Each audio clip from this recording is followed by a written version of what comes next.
Mr. Stanton is recognized for 5 minutes. Thank you, Madam Chair. Mr. Secretary, it's so good to see you again. And it Same here.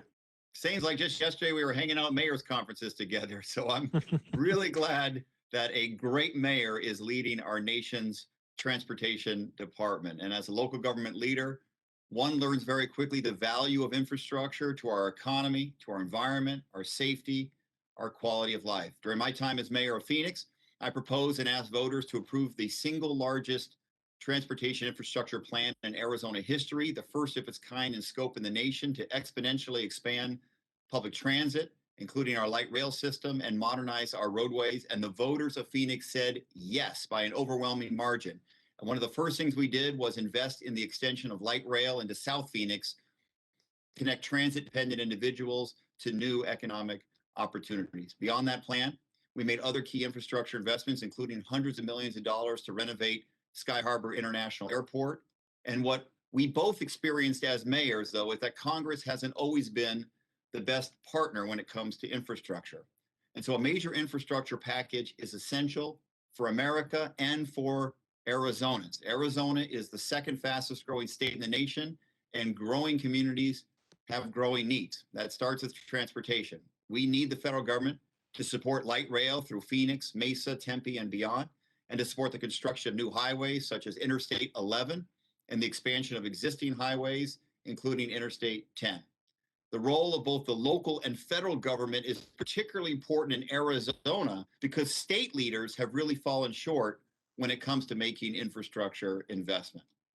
We also have significant aviation needs, not only Sky Harbor, but the Phoenix Mesa Gateway Airport, which supports our region's fast-growing East Valley.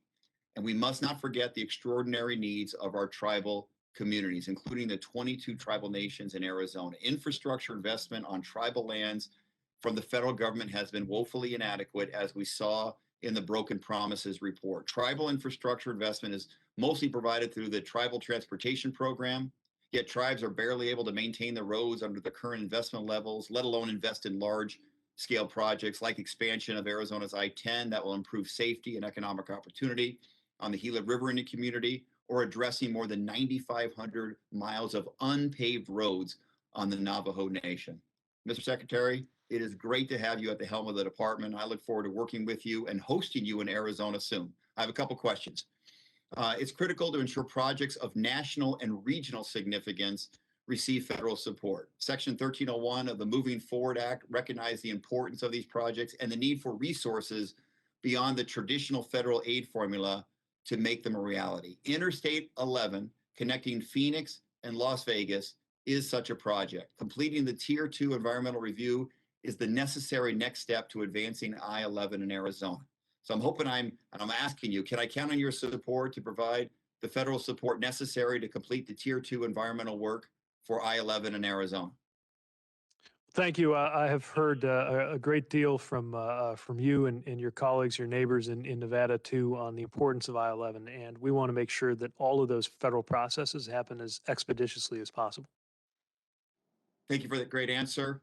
Next on transit, I appreciate your swift action to rescind the Trump administration's requirement that transit agencies provide an additional 10% in local funding under the Capital Investment Grant Program.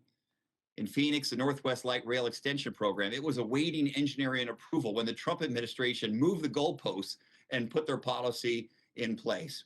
And our local agencies, we did comply with that Trump administration requirement. Thank you for taking it away for future projects. But now that your department has rescinded this additional local cost share requirement, what options do project sponsors have, like Valley Metro and City of Phoenix? What options do they have to get federal funding share for these projects restored?